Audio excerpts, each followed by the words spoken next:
Next one is the indexing operator.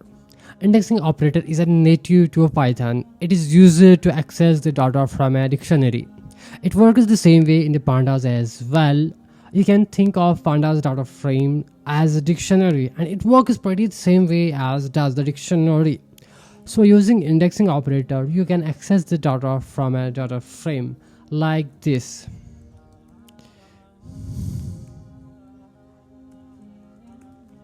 To get here is the name column of the data frame, and similarly if we want to get the first value from the name column, we can do this by Titanic name